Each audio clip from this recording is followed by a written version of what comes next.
In the first quarter of 2024, the Malaysian economy expanded by a higher rate of 4.2%.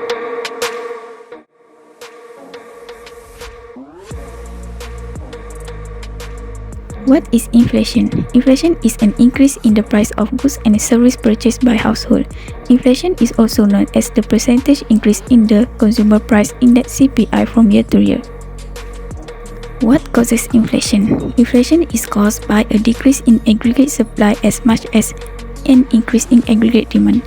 This can be controlled by increasing the supply of goods and services and reducing money supply to control aggregate demand. Why is it important to have low and stable inflation? A low and stable rate of inflation indicates predictable and stable fluctuations in the general level of price. This is crucial because it makes things tough for individuals and businesses if price fluctuate and are unpredictable, to determine how much they can invest, save, or spend.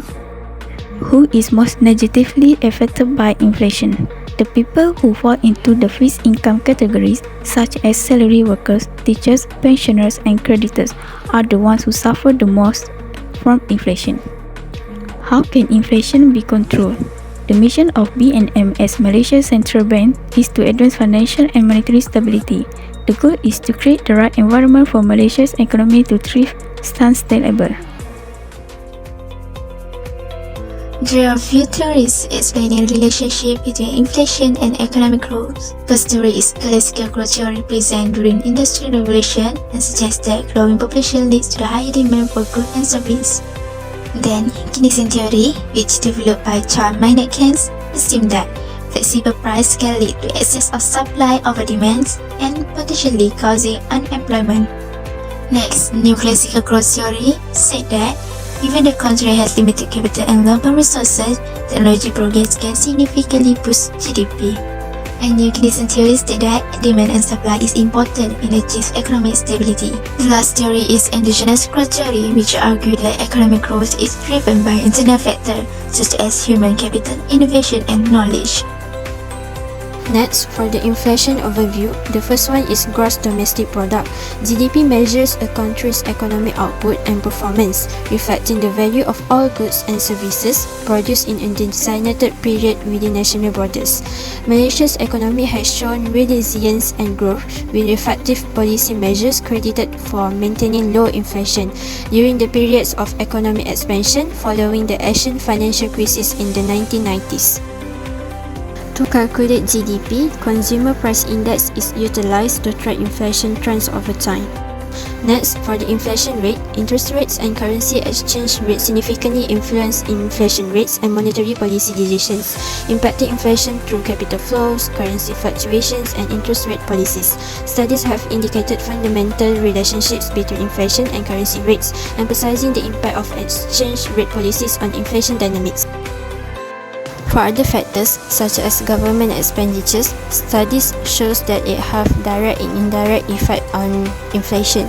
Lastly, excess money supply also can lead to inflation as it increases demand for products and services.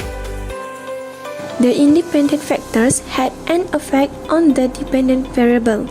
The Consumer Price Index (CPI) served as the study's dependent variable. Malaysian inflation is shown by this CPI. The dependent variable will be impacted by the independent factors in the interim. Based on this data, from 2010 to 2022, Malaysia's consumer price inflation averaged 2.0%, which was less than the 2.1% regional average for Asia Pacific. It was 3.4% on average in 2022.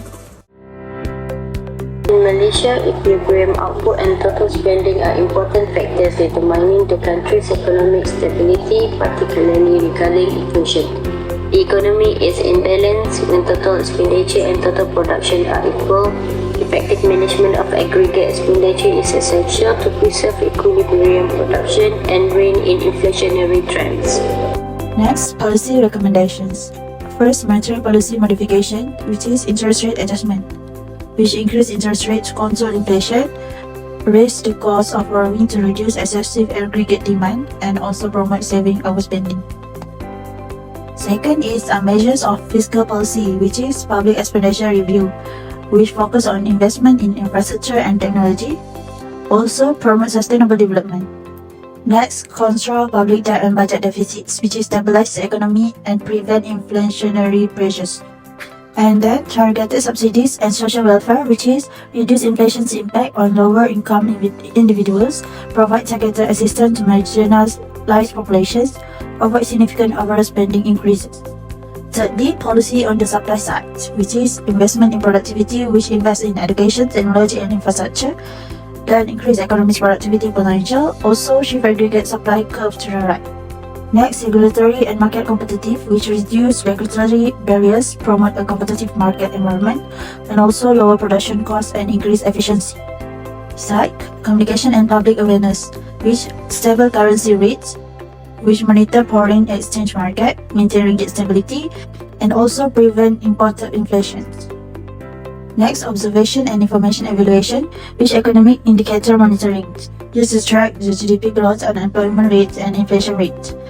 Also utilize advanced data analysis and forecasting, and anticipate inflationary tendencies. Last but not least, management of exchange rates, which effective policy communication that communicate monetary and fiscal policy clearly, also manage inflation expectation, and build public and business confidence in government